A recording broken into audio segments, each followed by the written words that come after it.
Hey there and welcome to the channel. You're watching The Light in My Library. So today we're going to be talking about The Blade Itself by Joe Abercrombie, the first book in the First Law trilogy. That's kind of a mouthful to say. So this book is really, really good.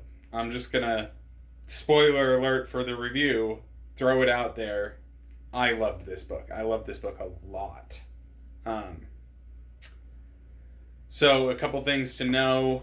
It is a lot more, I want to say, literary fiction than a lot of other fantasy books. Not that it actually comes anywhere near being lit fic, but there's a lot of attention paid to the way in which it is written and a lot more artistic quality to not just the way that it's written, but also the story itself.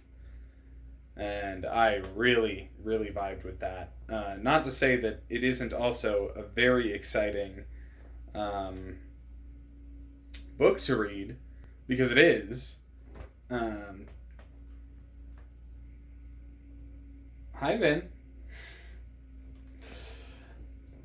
It's also just a really good book. So this book is about three main characters. There's Logan Ninefingers. A wild man from the north. And then there is Captain Giselle Dan Luther and Inquisitor Sandan Glocta. All of the names are kind of really good names, in my opinion, for basically every character. And that's one of the things that I think kind of stands out about this series is every character has a very unique and interesting name without being too fantasy obscure, weird triple letter names or anything like that, you know. So Logan, I gotta talk about Logan in the spoiler section. Logan is too good. Glocta is an Inquisitor cripple, veteran of a previous war who was captured and tortured for many, many years and has now become a torturer himself for his kingdom, the Union. Oh, come on. Mwah. What are you doing? And then Captain Giselle Dan Luther is in a lot of ways one of my favorite characters of fantasy so far that I've read. Actually, all three of them are superbly written, but Giselle in particular has the distinction of being an absolute asshole who is well written to the point where it's not that like he's a likable asshole, it's that he's sympathetic as an asshole. And I really enjoy what Joe Abercrombie managed to do with him as a character, and with all three of the main characters as well. It is a story filled with political intrigue, with combat, with brutality. For those who follow Grimdark, they have probably already read this book. It is a Grimdark, and there's a little bit I want to talk about after the review section when it comes to it being Grimdark, because I had a little bit of false expectations about what that meant, this being the first Grimdark book that I had ever read, the first explicitly, like, this is Grimdark fantasy, nothing else. I'd read a lot of books that strayed into Grimdark, that had elements of it, but this was the first one that I had read where that was what it was about, and I had some false expectations as to what that genre entailed. And so I do want to talk a little bit about that after the review section, probably before we get into spoilers, but it might also cross into the spoiler section as well. So as far as the review goes, we're going to give this book a 9 out of 10 for prose. This is just superbly written. All of the characters have kind of unique mantras that really distinguish them and their voice, and they all have very unique ways of talking where if you're reading from Logan's perspective, you know that you're reading from Logan's perspective. There's no way it could be anybody else at any point during their internal monologue or just them walking into a room. You know which character is walking into a room. They are very well written character voices, which is going to bring us directly into the next category, and we're going to give this book I'm going to do it. I'm going to do a 9 out of 10 for characters as well. All three of the main characters, as well as the secondary characters, are very, very well written. Colonel West and Audrey West, as well as the Dogman, and those are probably my 6 favorite. Baez is obviously the old mentor wizard figure, and he is also very well written, but we'll get more into him in some of the later books of the series, so I'm not going to spend too much time talking about him right now.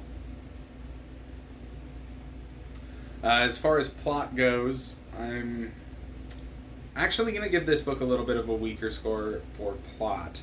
Probably somewhere around a 6. It's very well paced, but the plot has very distinct arcs in this first book of the series that I'm not sure are woven together the best that they could be. And for a chunk of the book in the second half, it feels very directionless. The series as a whole, I would probably give a higher rating for plot, but this first book, I feel like it kind of meanders a little bit too much. I enjoy everything that I read, but it does meander a little bit too much, and I feel like that drags down the rating for plot. We're going to give this book an overall rating of 8 out of 10 stars, and again, I will remind everyone, I'm going to have to say this in every video, because if I don't, then I'm going to have people hopping in the comments, oh, how did you get to that total score based off of the subcategories? The subcategories do not in any way factor into the overall score for the book. The overall score for the book is where I personally would place it, looking at it as a whole. So not at the individual parts and adding them all together and doing math. Whatever. I'm looking at the sum of all the parts to get the overall score. And so they're in no way related to the individual scores. So, I want to talk briefly about the Grimdark fantasy designation that this book has. Full disclosure, I haven't read A Song of Ice and Fire, and you can't really have a conversation about Grimdark as a fantasy genre without A Song of Ice and Fire being brought up. I've seen about half the show. I've gotten to the Red Wedding, and I haven't really seen past that. I bring that up because, due to my perception of A Song of Ice and Fire, I had a little bit of a false impression as to what Grimdark entailed, and I was kind of surprised that this series in particular, I know it's held up as a very strong example of the genre, and I know some people consider it to be the pinnacle of Grimdark fantasy, and I was expecting more violence, more misery porn, if you will, a lot of just filth and horrible things, and that's really not super in this story. And I've come to the realization that there's a lot more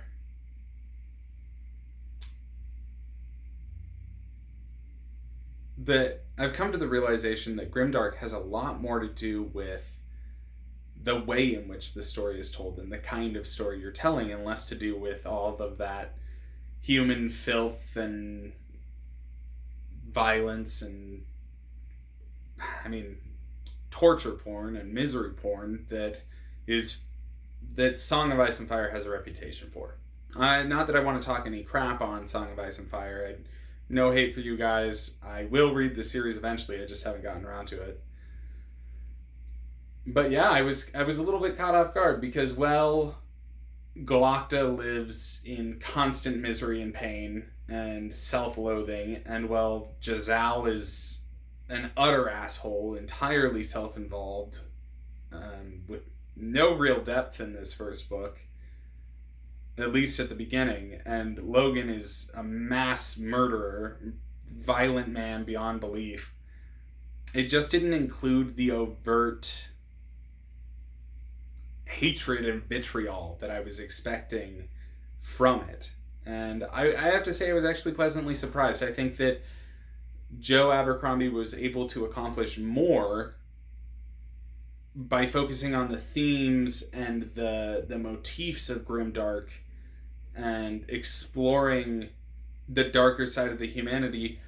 I think he was able to better explore those depths of human depravity without making it all so explicit as I had thought it would be.